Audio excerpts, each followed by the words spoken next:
So what are the missions and the goals and like the purpose of the charity?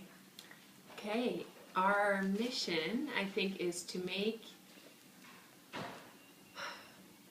a tough one, to connect people that have been forgotten with the outside world.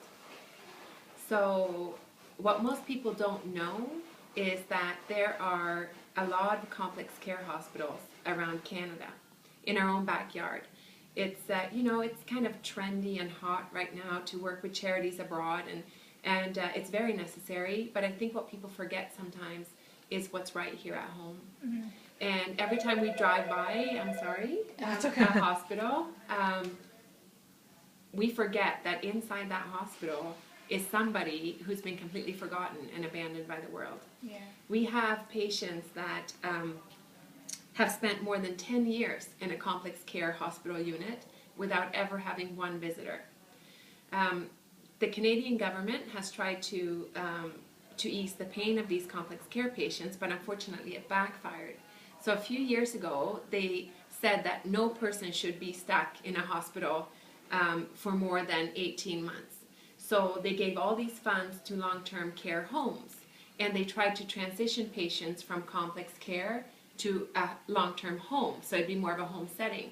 But they forgot these complex care patients that are too ill to move out of the hospital and go to a home. And then they cut the fundings from the hospitals. So now they have nothing. Do you know that these patients do not even get shaving cream to shave with? They shave with soap and water, and you walk in there and there are bleeding cuts on their faces because the government doesn't even pay for their shaving cream, because that's something family's supposed to bring in. Mm-hmm. Well, if you don't have any family and you've been in there for so long that people have forgotten that you even exist, you don't have anything like that. Mm-hmm. We have patients anywhere from 18 years old to 80 years old.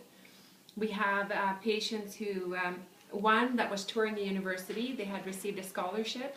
There was a drive-by shooting and it severed their spinal cord, and they became completely paralyzed from the neck down.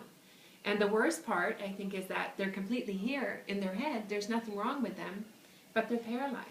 Mm-hmm. And his dad sat with him for years and held his hand.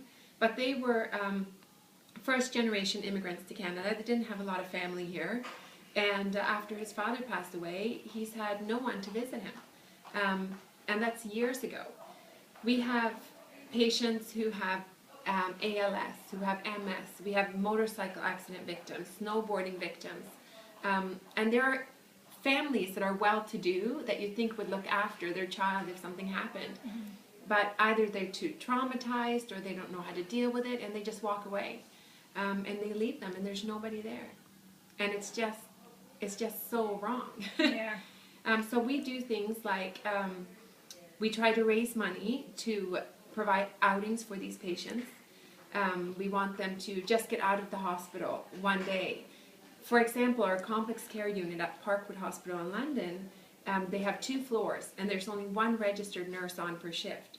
While the patients need a registered nurse with them to go out, but the funding's been cut, so it's mostly now nurses, aides, and RPNs helping them. So they don't get to go out anymore. Yeah. So we raised the money.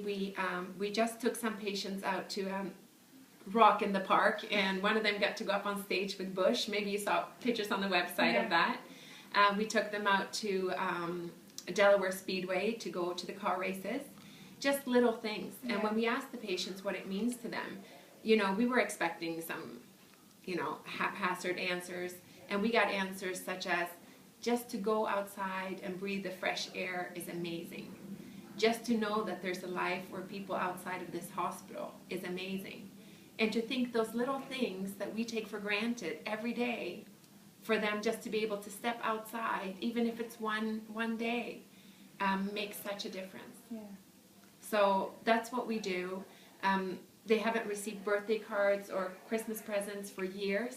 So we get a list from the hospital, and we provide them with presents, and we try to personalize the presents as much as we can. We get kids involved to draw pictures of them, anything like that. Shaving cream, soap, even toothpaste. I imagine brushing your teeth with baking soda toothpaste every day. Some of their biggest wishes is just to get Crest toothpaste.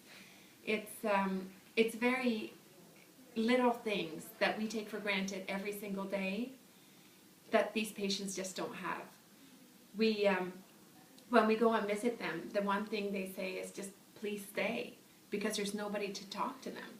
It's bad enough to be sick and to be ill, but then to be thrown out and discarded and treated like, I don't know if you guys are old enough, but we have these, like, if you have a house plant at home and you just want it to go away, but you can't throw it out because it's a living thing, you just kind of shove it in the corner and forget to water it. And that's how these patients are. And it's sad and it is wrong, and we need to do something. Yeah. And that's what we do at the Angel Project. The name is because they kept saying, when the hospital administrator asked the patients what it means to them, it said it's like angels have come into my life. And she said, you guys are angels, and the name stuck, and here we are. Wow. Wow. It's really good. Thank you for that.